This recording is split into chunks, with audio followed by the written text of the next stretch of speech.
अब हमने देख लिया कि हार्डनेस हम कैसे कैसे रिमूव कर सकते हैं।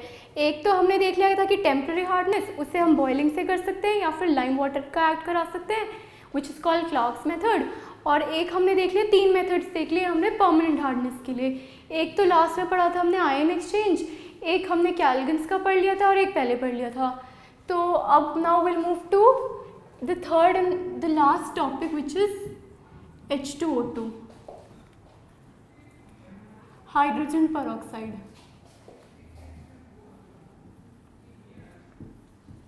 ठीक है, इसका स्ट्रक्चर देखते हैं। This is called an open book structure. क्यों ओपन बुक की तरह है ये? This is non planar in nature. Non planar कैसे लगे यहाँ पे? O ऐसे, O ऐसे, H ऐसे, H ऐसे, नॉन प्लेनर स्ट्रक्चर। ठीक है, तो H2O2 का सिंपली स्ट्रक्चर सिंपल है। अब इसमें ना एक इम्पॉर्टेंट कॉन्सेप्ट आता है, वॉल्यूम स्ट्रेंथ। ये ना कई बार हमें क्वेश्चंस में मिल जाता है वॉल्यूम स्ट्रेंथ मेंशन, तो ये इसी चैप्टर में बेसिकली हमेशा ही सोचते रह जाते हैं पता नहीं कौन सा चैप्टर का था, तो इस चैप्टर का है। ठीक है, तो जैसे अगर आपको दिया है 10 वॉल्यूम ऑफ H2O2, तो इसके दो मतलब हैं कि ये वाला जो सोल्यूशन है it has 3% of H2O2 mixed in it. मतलब जो हमने सोल्यूशन दिया है उसमें 3% ही है हमारा H2O2 फाइनली। और इसका मतलब ये है कि 1 litre solution of H2O2 contains 10 litre of H2O। ठीक है, ये वाला इंपॉर्टेंट मीनिंग है, यही इनफैक्ट हमारे क्वेश्चंस में यूज होता है कि 1 लीटर H2O2 का जो सोल्यूशन है उसमें 10 litre of O2 10 litre of O2 है। ठीक है, 10 वॉल्यूम का मतलब ऐसे 15 वॉल्यूम देंगे तो 1 litre of H2O2 will have 15 litres of O2। ठीक है, इसका एक एग्जाम्पल देख लेते हैं ताकि हमें चीज़ क्लियर हो जाए कि कैसे होता है। इसका मैं आपको एक डायरेक्ट फॉर्मूला भी बता दूंगी so that if you are doing MCQ questions तो आप डायरेक्टली वो लगा सको। ठीक है, जिससे हमें यही दिया है 10 वॉल्यूम ऑफ H2O2 ही दिया है। इसकी रिएक्शन लिख लेते हैं एक बार, H2O plus O2 twice balance हो गई रिएक्शन। अब हमें दिया है 10 वॉल्यूम मतलब 10 litre of O2 in 1 litre of H2O2। अब हमसे पूछ लिया कि चलो स्ट्रेंथ बताओ, हमें फाइंड करनी है स्ट्रेंथ ऑफ H2O2, ये कितनी है। ठीक है, इसके लिए हम देखते हैं, हमें पता है कि 1 मोल ऑफ O2 यानी 22.4 लीटर ऑफ O2, क्योंकि हमें वॉल्यूम का और इसकी स्ट्रेंथ का मतलब इसके मास का रिलेशन निकालना है। तो 22.4 litre of O2 uses 2 moles of H2O2 यानी 2 इंटू इसका molecular mass is 34 gram of H2O2। ठीक है, हमें कितना दिया है 10 लीटर ऑफ O2, तो 10 litre of O2 will use simple 10 into 68 by 22.4. This value comes out to be about कितने हो गए, इसकी वैल्यू इनफैक्ट चेक कर लेते हैं 30.36 ग्राम। ठीक है, तो इसकी वैल्यू इतनी आ गई। अब हमें पता है कि अगर हमसे स्ट्रेंथ पूछिए, स्ट्रेंथ मतलब कि कितना mass in 1 litre of solution, मतलब number of litre of solution. Mass हमें दिया है 30.36 और वॉल्यूम कितना है सोल्यूशन का H2O2 का, दैट इज़ 1। तो स्ट्रेंथ हमारी आ गई 30.36 ग्राम पर लीटर। ठीक है, इससे हमारी स्ट्रेंथ आ गई फाइनली। तो हमें बस इस फैक्ट का फ़ायदा उठा के हम कुछ भी निकाल सकते हैं। ऑलराइट, अब मैं बोल रही थी ना आपको एक सेकेंड मेथड बताऊंगी कि क्या होता है, तो वो देख लेते हैं। चलिए यही देख लेते हैं। सिंपल फॉर्मूला अगर आपको लगाना है तो क्या लगा लोगे कि मोलैरिटी के लिए जैसे रिलेशन देख लेते हैं, molarity equal to volume strength, जैसे यहाँ पे 10 है, बाय 11.2। सिंपल ये मोलारिटी का फॉर्मूला हो गया, नॉर्मेलिटी का फॉर्मूला हो गया वॉल्यूम स्ट्रेंथ बाय 5.6। ये वैल्यू देखोगे तो इसकी ट्वाइस है, क्यों? क्योंकि यहाँ पे जो नंबर ऑफ इलेक्ट्रॉन्स का एक्सचेंज हो रहा है दैट इज़ 2, मतलब इसका एन फैक्टर 2 है, इसीलिए यहाँ पे मोलारिटी नॉर्मेलिटी में जो डिफरेंस है वो 2 के फैक्टर का है। ठीक है, तो इस मेथड से अगर हम देखें, हमें निकालना है कि स्ट्रेंथ बताओ कितनी है, तो हम पहले क्या कर लेते हैं, मोलारिटी निकाल लेते हैं सिंपली। हमें कितनी दी है, वॉल्यूम स्ट्रेंथ हमें दी है 10 और ये वैल्यू हो गई 11.2। फिर हमें पता है कि मोलारिटी से स्ट्रेंथ कैसे निकालते हैं, सिंपल, ये हो गया molarity into molecular mass which is 34। तो सिंपली हमारा आंसर इनफैक्ट मैच करना चाहिए, 30.36 ही आएगा। ये मोलारिटी मतलब इतने moles in 1 litre of solution, तो स्ट्रेंथ यही हो गई इतने moles into molecular mass by volume of solution which is 1 litre. तो बस हमारा आंसर इससे भी सेम ही आ गया। ठीक है, तो अगर आपको कोई भी वॉल्यूम स्ट्रेंथ का क्वेश्चन दे तो आपके पास 2 अप्रोचेस हैं, या तो आप उसे बेसिक से करो, उसकी डेफिनेशन से कि 10 वॉल्यूम स्ट्रेंथ दी है, मतलब 10 litre of O2, 10 litre of O2 in 1 litre of H2O2, या फिर आप सिंपली ये फॉर्मूला यूज़ कर लो, एक याद कर लो, मोलारिटी का याद कर लो, molarity equal to volume strength by 11.2। 11.2 ये जो वैल्यूज़ हैं ये वॉल्यूम से ही आई हैं, 22.4 होती है ना, उसको हाफ करके 11.2, ये सिंपली इसी फॉर्मूला से ही आई हैं। तो MCQ वगैरह में ये यूज़ कर लो, if you to solve entirely in an examination तो ये कर लो। Now will study preparation of H2O2। इसके हमारे पास 3 मेथड्स हैं। ठीक है, 3 मेथड से 3 रिएक्शंस हैं, थोड़ी सी टफ लग सकती है, तो just remember them.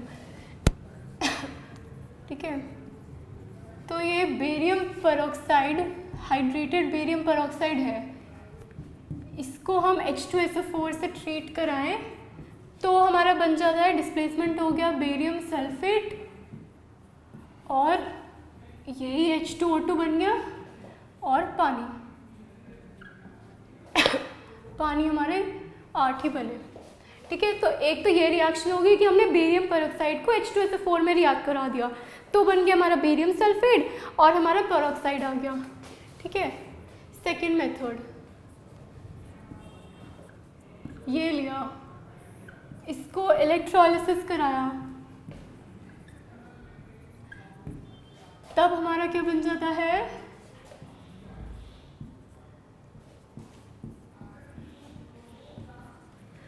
परऑक्सी disulphuric acid.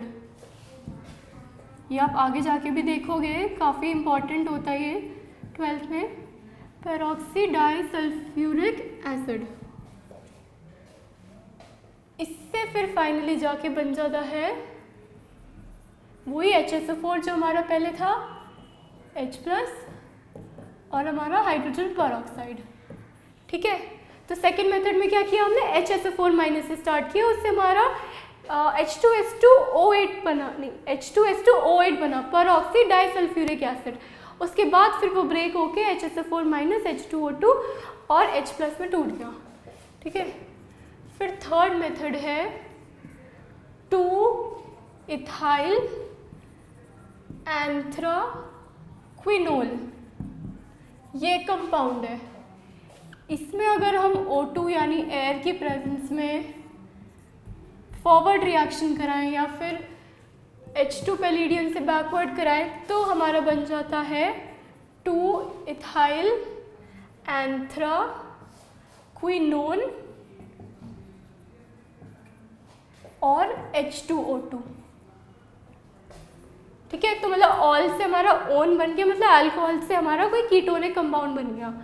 तो क्या हो रहा है, हमने बस मेथड ऑफ प्रिपरेशन H2O की याद कर लेनी है कि एक तो बेरियम पेरोक्साइड से है, एक हमारी HSO4- को इलेक्ट्रोलिसिस से कर रहे हैं, और एक 2-इथाइल एंथ्राक्विनोल को जब हम O2 की प्रेजेंस में करा रहे हैं हीट, तो फिर उससे 2-इथाइल एंथ्राक्विनोल प्लस H2O2 बन रहा है। ठीक है, तो 3 सिंपल मेथड्स है, you can remember the preparation of H2O2 में। Now will study the chemical properties for H2O2। क्या केमिकल प्रॉपर्टीज। अब H2O2 जो है, यहाँ लिखते हैं, H2O2 अगर टूटता है तो वो बन जाता है H2O में और O2 में, राइट। तो इसमें अगर हम देखें, ये जब बन रहा है तो O2 की जो है, O की जो वैलेंसी है वो -1 से -2 हो रही है, मतलब इसमें रिडक्शन हो रहा है। और इसको अगर देखें, O2 जब बनता है तब इसमें क्या हो रहा है, -1 से 0 हो रहा है, मतलब ऑक्सीडेशन हो रहा है। तो इसकी जो दो मेजर रिएक्शंस होंगी H2O2 की, those would be reduction and oxidation, ठीक है। तो वही देखते हैं। सबसे पहले हम देख लेते हैं ऑक्सीडेशन। ऑक्सीडेशन में क्या होता है, H2O2 तो बन जाता है O2 में, ऑक्सीडेशन हो रहा है, O2 में बन रहा है। और अगर it has to act as an oxidising agent तो ये खुद रिड्यूस होगा, ठीक है, दैट थिंग इज क्लियर। इसको in fact as an oxidising agent लेते हैं। ऑक्सीडेशन नहीं हो रहा इसमें, ये खुद तो रिड्यूस हो रहा है पर ये दूसरे को ऑक्सीडाइज कर रहा है, इसलिए ऑक्सीडाइजिंग एजेंट लेते हैं। ऑक्सीडाइजिंग एजेंट मतलब खुद तो रिड्यूस हो रहा है, दूसरे को ऑक्सीडाइज कर रहा है। तो अगर ये खुद रिड्यूस हो रहा है तो ये H2O2 H2O बन जाएगा, ठीक है। तो हम देख रहे हैं ऑक्सीडाइजिंग एजेंट का केस। अब जैसे Fe2+ है, क्या करेगा ये, इसे Fe3+ में कर देगा, ऑक्सीडेशन स्टेट बढ़ गई, मतलब ऑक्सीडाइजेशन हो गया। PbS लेते हैं, PbS को क्या कर देगा, PbSO4 में ऑक्सीडाइजेशन कर दिया, ऑक्सीडेशन स्टेट बढ़ गई और खुद H2O2 से H2O में बन जाएगा, ठीक है। अब हम देख लेते हैं कि when it acts as a reducing agent, इसको रब कर देते हैं, ये चीज़ हमें क्लियर हो गई है कि इसकी दो ही प्रॉपर्टीज़ हो सकती हैं, या तो ऑक्सीडेशन करने की या रिडक्शन करने की। रिड्यूसिंग एजेंट है मतलब ये खुद तो ऑक्सीडाइज हो रहा होगा, मतलब H2O2 से O2 बन रहा होगा, यानी -1 स्टेट से 0 जा रहा होगा, ठीक है। इसके केसेस देखते हैं। अब जैसे MnO4- ले, ये अगर बन रहा है Mn2+ में, यानी इसकी ऑक्सीडेशन स्टेट देखें तो 8 - 1 +7 से ये +2 पे जा रहे हैं, मतलब रिड्यूस हो रहा है। ये यहाँ पे -1 से 0 पे जा रहा है, मतलब ऑक्सीडाइज हो रहा है, तो ये इसका रिडक्शन कर देता है। फिर हम लेते हैं एक HOCl का एग्जाम्पल, वो बना लेता है Cl- + H3O+, तो इसको भी इसने रिड्यूस कर दिया है, ऑलराइट। तो हमने इसके दो केसेस देख लिया, as an oxidising agent, as a reducing agent. फिर ये चीज़ आ जाती है कि oxidising agent in acidic medium या oxidising agent in basic medium. तो जब भी हमारी रिएक्शन में H+ आ गया तो वो एसिडिक मीडियम में हो गया। जैसे हमें इसको बैलेंस करना है, H2O2 को बैलेंस करना है H2O में, है ना। तो इसको हम या तो ये कर सकते हैं कि OH- से बैलेंस कर दें, तो यहाँ पे कितने हो गए, 2 OH- ले लेते हैं, 3 हो गए ना यहाँ पे।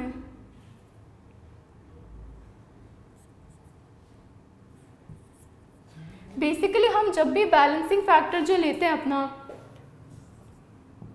हाँ अब बैलेंस हो गया, हम जब भी बैलेंसिंग में हम अगर OH- का यूज़ कर रहे हैं तो वो ऑक्सीडेशन इन बेसिक मीडियम होगा। अगर हम H+ को बैलेंसिंग में यूज़ कर रहे हैं तो वो ऑक्सीडेशन इन एसिडिक मीडियम।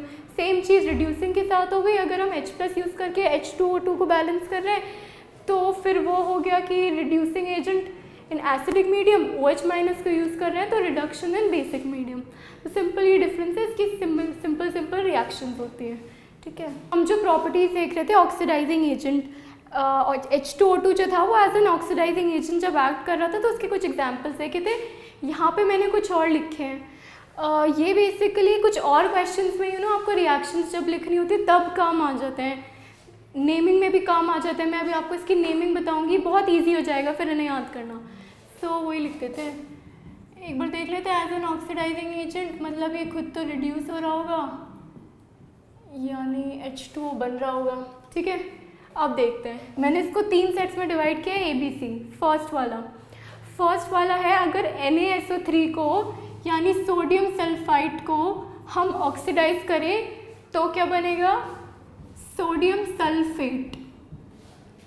यहाँ पे इसके ऊपर चार्ज था +5, यहाँ पे +7 हो गया। ठीक है, तो बेसिकली क्या हो रहा है, ये जो 3 सेट्स हैं इसमें आइट सॉल्ट कन्वर्ट हो रही है 8 में। ठीक है, जिससे ये हो गया सोडियम नाइट्राइट, तो ये बन जाएगा ऑन ऑक्सीडेशन सोडियम नाइट्रेट। ये है लेड सल्फाइट, तो ये बन जाएगा लेड सल्फेट। ये है सोडियम आर्सेनाइट, तो ये बन जाएगा सोडियम आर्सेनेट। दिस इज मतलब ये चीज़ एग्जैक्टली NCERT में नहीं दी है, बट दिस रियली हेल्प्स। आपको अब नेमिंग कितनी ईजी हो गई, पता है आइट सॉल्ट अगर ऑक्सीडाइज होगी तो 8 बन जाएगी। ठीक है, अब ऐसे इनमें देखते हैं टिन क्लोराइड, तो ये क्या बनेगा? टिन क्लोराइड बन जाएगा SnCl4। अस का एक बनेगा, मतलब टिन क्लोरस है तो टिन क्लोरिक बनेगा। ऐसे ही ये फेरस क्लोराइड है, तो फेरस क्लोराइड का क्या बनेगा? Ferric chloride. अब है ये क्यूप्रस क्लोराइड, तो क्या बन जाएगा? Cupric chloride. ठीक है, तो इसमें क्या हो रहा है, जो अस बन रहा है वो इक में कन्वर्ट हो रहा है, मतलब स्टैनस। इसको हम स्टैनस क्लोराइड बोलेंगे, तो उसका जो ऑक्सीडाइज प्रोडक्ट होगा वो स्टैनिक क्लोराइड बन जाएगा। ऐसे ही आयरन का ये FeCl3 बन जाएगा, Cu2Cl2 का CuCl बन जाएगा। ऑक्सीडाइज प्रोडक्ट का हम नाम भी ले पा रहे हैं, कैसे? अस का हमने एक बना दिया, ऊपर हमने आइट का 8 बना दिया। इसको देखेंगे तो सिंपली ये कोई भी एसिड हो गया, जैसे HCl को हम ऑक्सीडाइज करेंगे तो Cl2 + H2O, तो इसकी क्लोरीन गैस बन जाती है। तो कोई भी हमारा FCl भी आ रहा है, कोई भी हैलोजन हो, उसको हम ऑक्सीडाइज करते हैं तो उसका X2 फॉर्म बन जाता है। ठीक है, तो ये हमने थोड़ी सी एक्स्ट्रा चीज़ देख ली थी कि ऑक्सीडाइजिंग एजेंट जब एक्ट करते हैं हमारे इन टाइप के कंपाउंड्स में तो ये क्या बन जाते हैं और इनकी नेमिंग कैसे करते हैं। नेमिंग इंपॉर्टेंट थी। आइट को हम 8 में कन्वर्ट कर देते हैं, अस को हम इक में कन्वर्ट कर देते हैं, तो ये चीज़ आप याद रखना।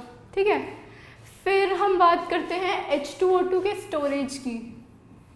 H2O2 स्टोरेज, तो हमें पता है, ये तो रिएक्शन इतनी बार देख ली, H2O2 ब्रेक होता है H2O में और O2 में। तो क्या होता है, अगर आप इसको सनलाइट में छोड़ दो थोड़ी देर के लिए तो ये अपने आप जाके डिकम्पोज हो जाता है। तो इट्स इम्पॉर्टेंट कि आप जो H2O2 है इसे ओपन में नहीं छोड़ो, ये ना एल्कली मेटल से भी रिएक्ट कर जाता है, तो इसको एल्कली मेटल के किसी कंटेनर में भी मत रखना। इसे किस में रखना चाहिए? एक सिंपल वैक्सी प्लास्टिक कंटेनर, उसी में जाके बस ये डिकम्पोज नहीं होता, सनलाइट के एक्सपोजर से डिकम्पोज हो जाता है, एल्कली मेटल से रिएक्ट कर जाता है। तो ज़रूरी है कि आप इसे एक वैक्सी प्लास्टिक कंटेनर में स्टोर करके रखो, तो H2O2 बहुत ईजीली स्टोर्ड रहेगा। ठीक है, so I think with this we are completed with the chapter.